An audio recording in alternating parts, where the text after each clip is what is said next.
Le manque de respect peut se manifester de manière différente et peut-être une expérience blessante et perturbante.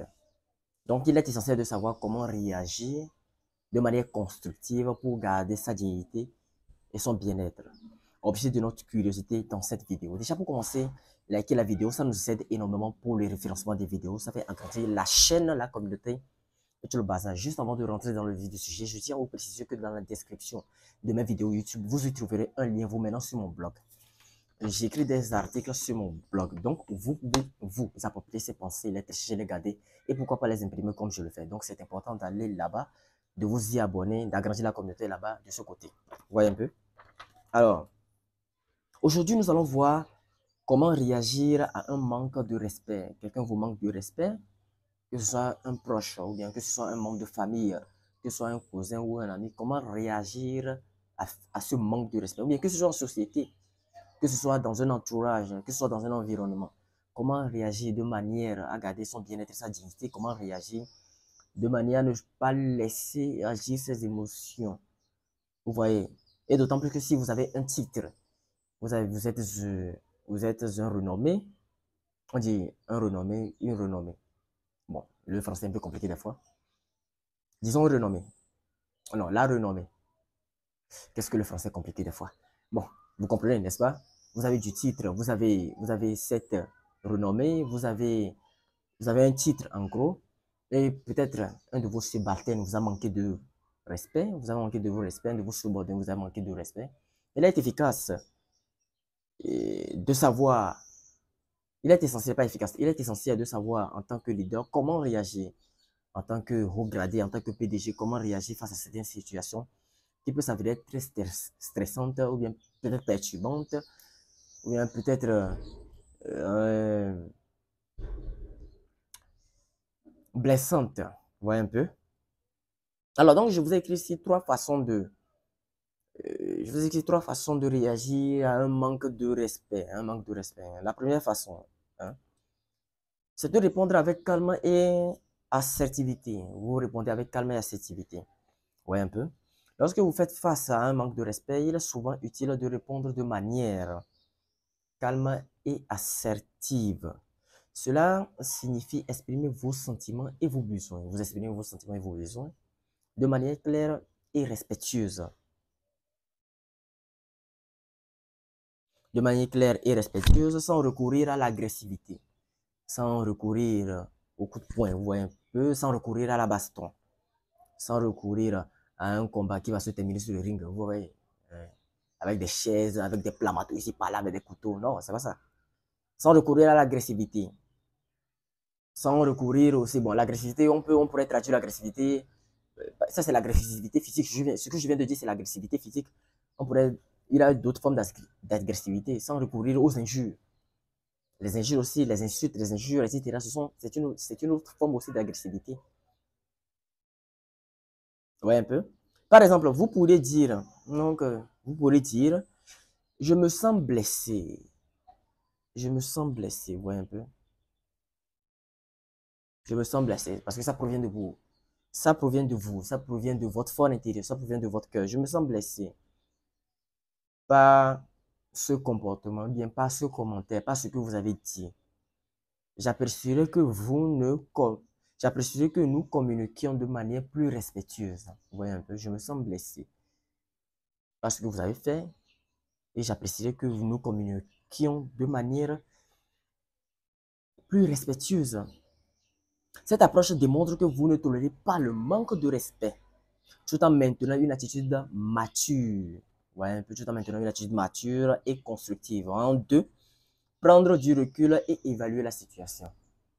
Voilà. Prendre du recul et évaluer la situation. Parfois, la meilleure réaction à un manque de respect est de prendre du recul. Vous prenez un recul. Au lieu de réagir sur le fait de l'émotion, sous le fait de l'émotion, bien sûr, au lieu de réagir à l'énervement, au lieu de réagir, au lieu de se laisser emporter par la colère. Oui, ça fait très mal. Je n'ai pas dit qu'un manque de respect ne fait pas mal. J'ai dit qu'il faut se contrôler. Il faut avoir un certain contrôle sur ses émotions. Ça fait très mal, bien sûr. Sur le coup, quand un manque de respect vient sur le coup, ça vous chamboule. Vous êtes dans tous vos états, vous êtes dans toutes vos émotions et vous voulez réagir sur le coup. Vous voyez un peu? C'est compliqué, c'est vraiment compliqué. Mais il faut prendre du recul et évaluer la situation. Parfois, la meilleure réaction à un manque, parfois la meilleure réaction à un manque de respect est de prendre du recul, vous voyez, pour évaluer la situation avant d'agir, ou bien avant de réagir, autant pour moi. Cela vous permet, cela vous permet de calmer vos émotions et de réfléchir à la meilleure manière de répondre. Vous pouvez choisir d'ignorer, vous voyez un peu, vous pouvez choisir d'ignorer le comportement si vous estimez qu'il ne vaut pas la peine de s'y attarder. Quelqu'un vous manque de respect, et les vues sur WhatsApp aussi, sur les réseaux, c'est un manque de respect. Hein. Vous écrivez à quelqu'un, vous avez laissé un message à quelqu'un, la personne vous a laissé en vue. Vous a laissé en vue, peut-être 5 heures de temps plus tard, une journée plus tard, cette personne maintenant revient et ne s'excuse pas, mais fait comme si de rien n'était. C'est un manque de respect. Le manque de respect n'est pas seulement insulter une personne ou bien se foutre de la gueule d'une personne, non. Il y a aussi les manques de respect sur les réseaux sociaux. Vous avez écrit à une personne, que ce soit sur Messenger, Facebook, WhatsApp, etc., TikTok, tout le bazar. La personne vous a laissé en vue. La personne a ignoré votre message. N'envoyez pas un deuxième message. Et le pire, le comble, c'est que la personne est en ligne. Il vient tout récemment de faire ses stories WhatsApp, ses stories Instagram, etc. Il fait ses stories, mais il vous a laissé en vue. C'est-à-dire, vous avez écrit un message à la personne. La personne vous a laissé en vue. Mais vous venez de constater que les minutes qui suivent, les secondes qui suivent, cette personne vient de faire des stories WhatsApp et tout. Bon, on pourrait comprendre d'une manière que la personne est peut-être occupée. Il a voulu répondre. Il a vu le message, il a voulu répondre, mais il est peut-être occupé par le fait de faire un statut. Mais bon, une première fois, on pourrait tolérer. Mais vous avez constaté que cette manie, ce comportement est persistant sur le long terme. C'est-à-dire, cette personne-là a l'habitude de le faire comme ça. Et quand cette personne-là le fait comme ça, il revient, il ne s'excuse pas, il ne donne pas, je m'excuse, tu sais, mon frangin, je m'excuse pour de t'avoir laissé en vue. Bon, je m'excuse pour le retard, c'est généralement ce qu'on dit. Il ne dit pas ce genre d'expression pour vous soulager. Il fait comme si de rien n'était, c'est un manque de respect. Le manque de respect n'est pas seulement insulter une personne, non, il y a aussi le manque de respect dans le téléphone portable. Et oui, hein, sur les réseaux sociaux, c'est le manque de respect. Et dans ce cas, vous pouvez, comme je le dis, vous pouvez ignorer totalement. Et vous pouvez ignorer totalement. La personne vous a laissé en vue, que ce soit une femme, que ce soit une fille que vous courtisez, ou bien que ce soit une fille que vous aimez. Vous avez écrit, on vous a laissé en vue, n'envoyez pas un deuxième message. La personne a vu, n'est-ce pas? Ça a accroché deux traits bleus. Bon, ça c'est pour les WhatsApp normal. Pour les fake WhatsApp, les Yo WhatsApp, les GB WhatsApp, ça ne croche plus de traits bleus. Bon, ça accroche deux traits, mais la couleur ne devient plus bleue. N'envoyez pas un deuxième message. Si cette personne vous considère, elle revient. Si cette personne vous considère, il va vous accorder la valeur nécessaire, il va vous s'excuser et vous allez répondre le bon thème de vos discussions. N'envoyez pas déjà un message pour dire que non, tu n'as pas vu mon message, je t'ai écrit, non, non. Ça, c'est que vous, en fait, en faisant ce genre de comportement, vous diminuez votre valeur. Vous diminuez, vous n'êtes pas en besoin. Certes, vous avez besoin d'une aide, peut-être. Vous avez besoin de la coopération de cette personne. Mais il faut savoir aussi garder sa place en tant que personne. Sa position en tant que personne. Vous voyez un peu, c'est important.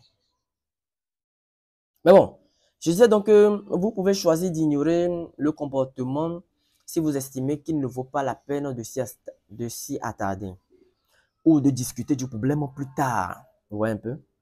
Lorsque vous serez plus calme, c'est-à-dire de discuter du problème plus tard, un frangin, un confrère, un cousin, un membre de la famille, un oncle, une tante vous a manqué de respect, au lieu de réagir émotionnellement sur le coup, vous inspirez, vous expirez, vous prenez votre calme et vous réglez le problème plus tard. Et comme ça, vous êtes sûr que vous êtes dans votre état normal avant de gérer le blême, avant de gérer le problème. Vous voyez un peu? Cette approche peut vous aider à éviter des réactions impulsives qui pourraient aggraver la situation. En 3, chercher le soutien et établir des limites. En 3, comment réagir à un manque de respect? Pour la troisième partie, chercher le soutien et établir des limites. C'est important d'établir des limites, c'est important d'établir les barricades. C'est important d'établir une ligne rouge à ne pas franchir. Ça, on dit non. Le français est un peu compliqué des fois. C'est important d'établir une ligne rouge à ne pas franchir. C'est important de dire non, telle chose ne passe pas avec moi. C'est important de dire, mon frère, on est des amis, on est, mais ce que tu as fait, et telle chose, ça ne marche pas avec moi. Ce comportement, ça ne marche pas avec moi. C'est important d'établir des barricades pour se faire respecter. Mais bon, 3, chercher le soutien et établir des limites. Si le manque de respect persiste, le manque de respect persiste, vous comprenez ça? Vous comprenez, n'est-ce pas? Le manque de respect persiste, ça persiste. Il peut être nécessaire de chercher du soutien auprès de tiers, c'est-à-dire d'une personne tiers, auprès d'une personne qui n'est pas peut-être d'une personne tiers, vous comprenez, qui n'est pas peut-être votre ami, d'une personne quelconque, d'une personne lambda, personne tiers, vous voyez un peu, comme des amis, comme des collègues ou des supérieurs hiérarchiques, selon le contexte, bien sûr. Parlez de la situation avec quelqu'un en qui vous avez confiance. Parlez de cette situation avec quelqu'un en qui vous avez confiance peut vous apporter des perspectives nouvelles et des conseils précieux. En parallèle, il est crucial d'établir des limites claires avec la personne irrespectueuse. Vous voyez un peu? En parallèle, il est crucial d'établir des limites claires avec la personne irrespectueuse, d'établir les barricades. Si c'est parce que si le manque de parce que moi je vous conseille de ne pas être dans des positions qui sont défavorables pour vous. Non, quittez, vous avez je pense que je ferai une vidéo sur la capacité pour vous en tant qu'homme de quitter une situation. Quitter une situation qui n'est pas favorable pour vous est un grand super pouvoir maîtriser. Est le grand super pouvoir que vous possédez en tant que personne, pas en tant qu'homme seulement, en tant que femme, bien en tant que personne. Vous voyez un peu? En tant que personne. Ou soit vous l'éliminez carrément, vous l'éliminez carrément. Vous ne devez pas rester dans une situation où la personne va vous manquer de respect, il va se foutre de votre gueule et puis il va être content, sourire avec ses 32 dents blanches et puis vous êtes là. Non, vous coupez immédiatement les ponts. D'abord, vous faites des avertissements, et si ça continue, vous coupez les ponts. Automatiquement, vous coupez les ponts. Vous mettez des limites. Et si ces limites sont franchies, vous coupez les ponts. Vous coupez les ponts. Voilà. Alors, vous pouvez dire, un exemple, vous pouvez dire, je ne tolérerai plus ce genre de comportement. Je ne tolérerai plus ce genre de comportement. Vous voyez un peu? Parce qu'on pourrait dire, donc, ça sous-entend que vous tolériez avant. Pas que vous tolériez avant, parce que ça sous-entend que la personne a fait ce genre de comportement envers vous, un comportement néfaste, un comportement négatif que vous n'avez pas apprécié, vous avez averti cette personne, et maintenant vous êtes capable de dire, je ne tolérerai plus ce genre de comportement. Si cela continue, je devrais prendre des mesures pour me protéger. Mais si cela continue, vous restez à votre place. Mais si cela continue, même pas que vous restez à votre place, moi-même j'ai la capacité de m'en aller des situations désastreuses. Moi-même j'ai la capacité de m'en aller des situations néfastes. Moi-même j'ai la capacité de m'en aller des situations qui ne m'avantagent pas. C'est parce que tu es là qu'on se fout de toi. C'est parce que tu es là. C'est parce que tu dis avec cette personne que la personne se fout de toi, que la personne te considère comme une banalité. Si tu pars là, si vous partez, cette personne va trouver une autre personne à qui il va manquer de respect. Vous voyez un peu? Si vous partez, la capacité pour vous, en tant que personne, de quitter les situations difficiles, de quitter les situations défavorables. Si vous partez de cette situation néfaste, ça vous donne un certain pouvoir. Et plus loin dans les 48 lois du pouvoir, on vous a dit quoi? Tuez l'agitateur. Oui, tuez l'agitateur, flinguez-le. Ça, c'est l'une des lois des 48 lois du pouvoir de Robin Greene. Vous pouvez l'éliminer, le tuer. Bon, l'éliminer, ça ne veut pas dire le faire ça, non. Vous voyez un peu, vous comprenez, n'est-ce pas? Vous coupez les ponts, vous n'avez plus affaire à cette personne. Non, en fait, vous n'avez plus à avoir affaire à cette personne. Vous n'avez plus à avoir affaire à cette personne. Vous voyez un peu? Établir des limites montre que vous vous respectez et que vous attendez le même respect en retour. Point. En définitive, en conclusion,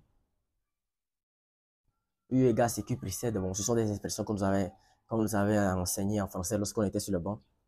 Bon, en définitive, en conclusion, eu égard à ce qui précède, il convient de conclure que Réagir à un manque de respect de manière constructive peut aider à préserver votre dignité et à gérer la situation de manière efficace. La clé est de rester calme. La clé est de rester calme, vous se poser. La clé est de rester calme, d'évaluer la situation et de ne pas hésiter à établir des limites claires pour protéger votre bien-être. Sur ces mots, je vais conclure ma vidéo. J'espère que vous avez aimé et apprécié. Nous allons nous retrouver une prochaine fois dans une nouvelle vidéo. D'ici là, portez-vous bien.